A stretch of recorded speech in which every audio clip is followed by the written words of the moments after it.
Imagine the scene. It is 1942. You are 22 years old, sitting inside the cockpit of a Grumman F-4F Wildcat. You have been flying for 4 hours. Your back aches, your eyes are burning from the salt spray, and your fuel gauge is tapping against the empty pin. Below you, the Pacific Ocean is not just water. It is a black, endless void waiting to swallow you whole. But ahead, you see it. Salvation. The USS Enterprise. From 2,000 feet up, it doesn't look like a fortress. It looks like a matchbox floating in a bathtub. And your job, your only job right now, is to drop this 5-ton metal bird onto that matchbox while moving at 80 miles per hour. You begin your approach. You line up the ship. You drop your landing gear. The deck comes closer. You can see the crew. You can see the wires. But then, you do the one thing the manual tells you to do. You pull the nose up to slow down, and instantly, the world disappears. The massive engine block of your plane rises in front of your face. The aircraft carrier vanishes behind metal and oil. You are now flying blind. You are hurtling towards a moving steel cliff that you cannot see. You have to guess where the deck is. You have to pray your math was right. A second later, crunch. Metal shears against metal. The propeller chops into the flight deck, sending shrapnel slicing through the air like bullets. A fireball erupts. This wasn't a rare tragedy. This was Tuesday. In the early days of the Pacific War, the United States Navy faced a terrifying reality that didn't make the headlines. They were losing nearly as many aircraft to landing accidents as they were to Japanese Zeros. The statistics from this era are chilling.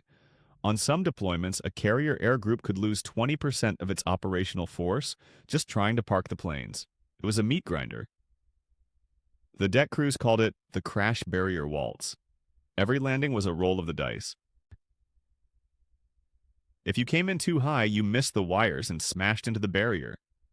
If you came in too low, you hit the back of the ship, the spud locker, and exploded instantly.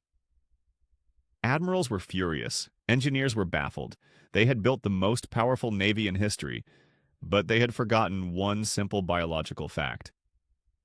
Human beings were not designed to land flying machines on boats. The margin for error was effectively zero.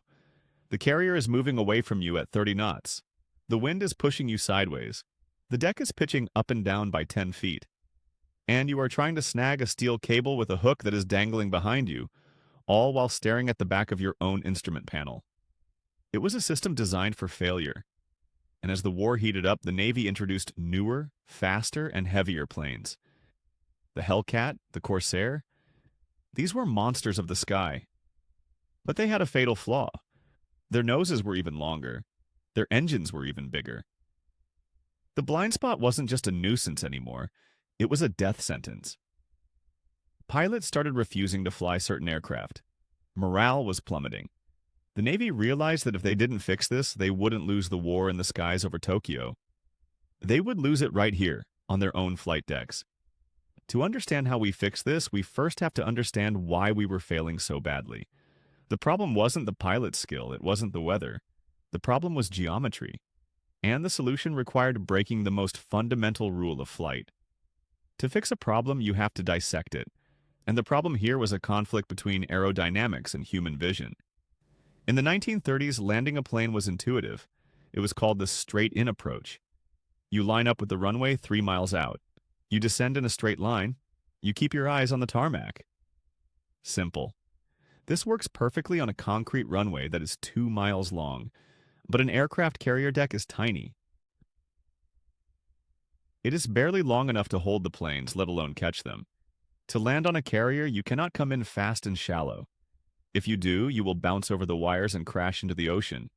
You need to come in slow and steep. You need to drop out of the sky like a stone, but a stone that is still under control. Here is the physics trap. To fly a heavy fighter plane slowly without stalling, you have to increase your angle of attack. You have to pull the nose up to use the wings as a giant air brake. The slower you want to go, the higher the nose must be. Now look at the planes they were building. The F-6F Hellcat, the F-4U Corsair. These were built around massive 2,000 horsepower radial engines. The nose of the plane was huge.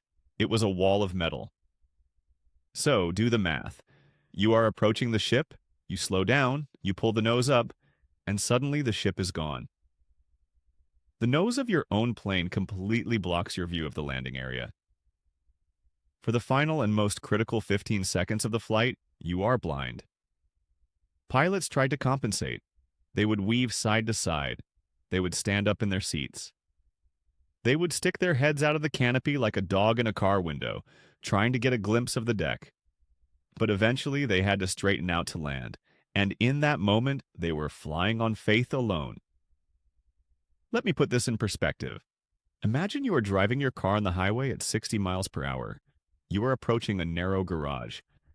Now, imagine someone tapes a thick piece of cardboard over your entire windshield. You can look out the side windows, you can see the trees rushing by, but you cannot see the garage door in front of you. Would you try to park? Of course not. It would be suicide.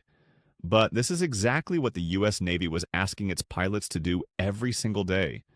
They tried to solve it with technology. They raised the pilot's seat. They redesigned the cowl flaps. Nothing worked. The engines were just too big. The physics of lift required the nose to be up. The physics of sight required the nose to be down. You could not have both. The Navy was stuck. They had the best ships and the best planes, but they couldn't connect the two without smashing them to pieces. The straight-in approach was a dead end. They needed a radical change. They didn't need a new plane. They needed a new philosophy. They needed to stop thinking like pilots and start thinking like trapeze artists. And the solution came from a place nobody expected. It didn't come from the engineers, it came from the desperation of the men on the deck.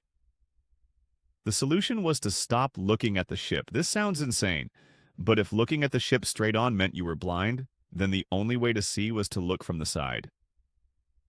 The Navy developed a new procedure. It was called the continuous turn approach. Here is how it works. Instead of flying a long, straight line toward the back of the ship, the pilot flies parallel to the carrier. He flies past it. Then he banks the plane hard to the left.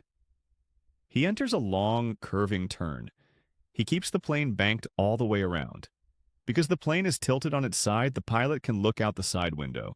He can see the deck perfectly. The nose of the plane is no longer in the way because he isn't pointing the nose at the ship until the very last second. But this created a new problem, a massive one. When you are in a steep turn, constantly changing your altitude and speed, it is physically impossible for a pilot to judge his glide slope. His senses are lying to him. He cannot tell if he is too high or too low. He needed a second pair of eyes. He needed a god on the deck. Enter the LSO, the landing signal officer. This was usually a former pilot standing on a tiny platform on the rear corner of the flight deck. No radio, no radar. Just a man in a jumpsuit holding two bright canvas paddles. The relationship between the pilot and the LSO became the most sacred bond in naval aviation. As the pilot comes around that turn, he stops looking at the landing area. He locks his eyes on the man with the paddles. If the LSO holds the paddles high, you are too high. If he holds them low, you are too low. If he crosses them over his head, that's a wave off. It means you are going to die, get out of here immediately. The pilot becomes a robot. He does not think. He just obeys the paddles. But the real magic and the real terror happened at the very end. The pilot is completing the turn. He is only feet above the water. He is just seconds away from the steel deck. He still has power on. He is still flying. Then the LSO does something drastic. He slashes one paddle across his throat. The cut signal. This is the command that separates carrier pilots from everyone else. Cut does not mean land. It means turn off your engine. Right now, in the air. The pilot snaps the throttle back to idle. The engine creates a massive drag. The plane instantly stops flying and becomes a falling brick. It drops out of the sky. Bam! It hits the deck hard. It doesn't touch down gently. It crashes under control.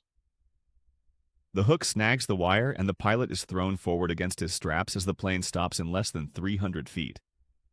It was violent. It was terrifying, but it worked. By keeping the plane in a turn until the cut, the pilot could see the LSO the entire time.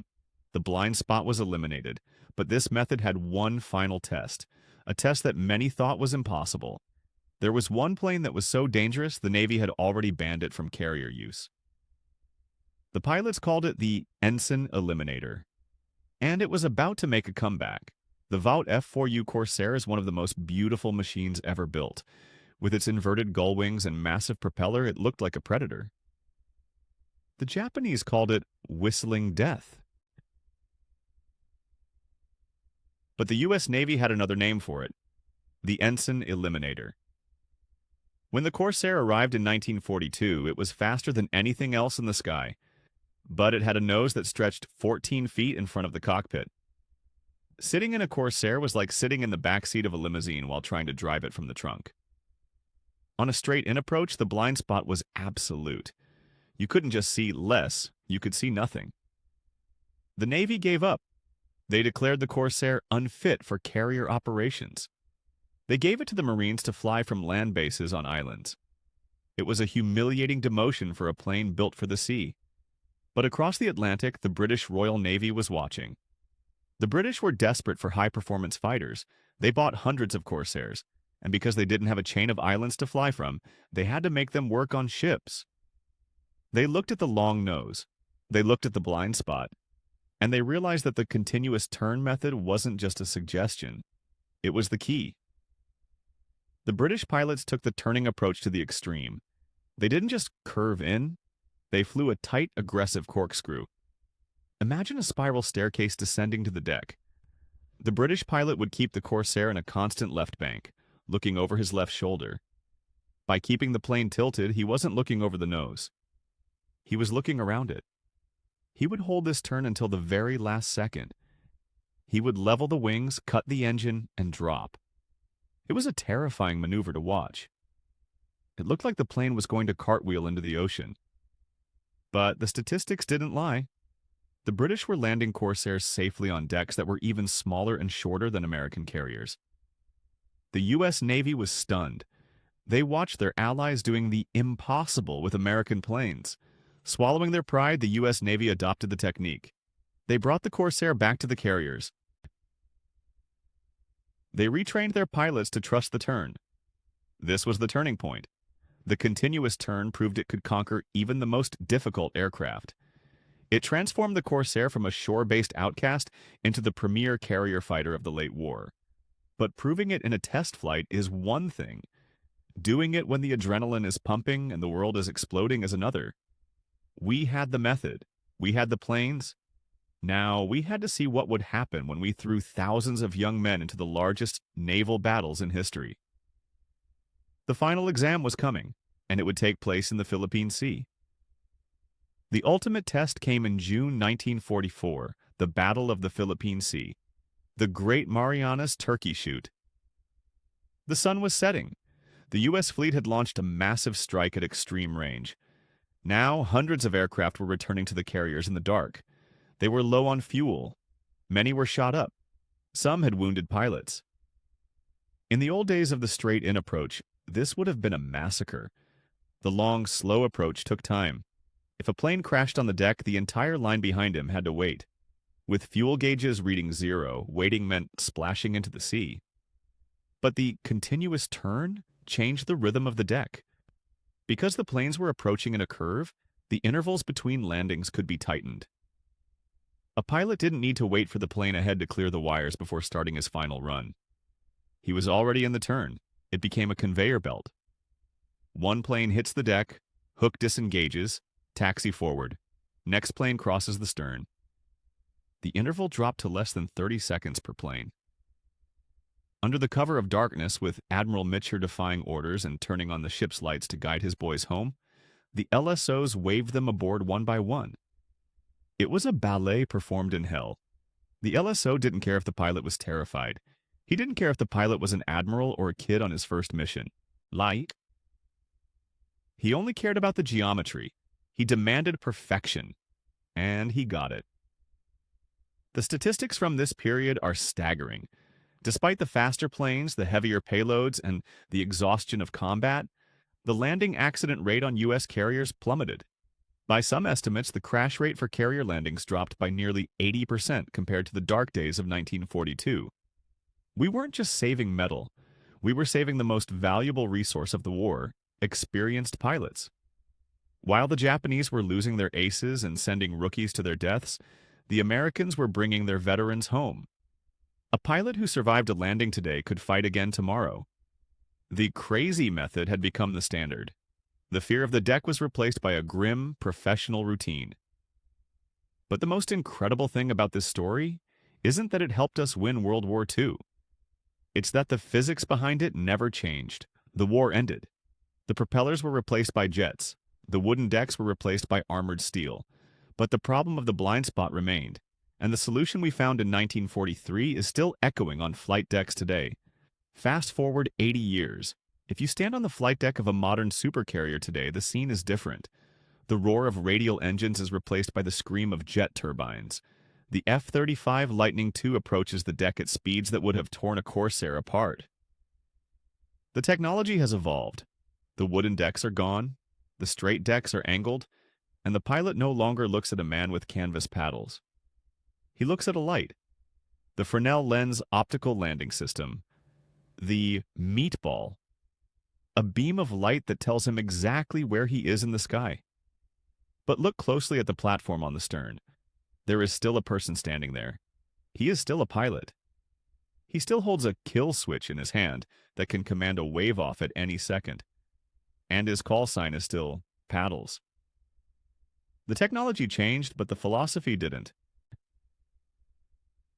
The lesson learned in blood during 1942 is that you cannot automate survival completely. You need a human element. You need trust. The continuous turn was more than just a flight maneuver. It was a psychological breakthrough. It taught a generation of aviators that sometimes, to get where you need to go, you can't look straight ahead. You have to change your perspective, and you have to trust the voice in your ear or the paddles in the air more than you trust your own eyes. That crazy, counterintuitive idea saved thousands of lives. It turned the aircraft carrier from a floating death trap into the most potent weapon of the 20th century. So the next time you see a jet catch a wire on a pitching deck in the middle of a storm, remember the men in the Wildcats and Corsairs? Remember the ones who had to learn the hard way. They were the ones who realized that in the chaos of war, the only way to land safely was to embrace the turn.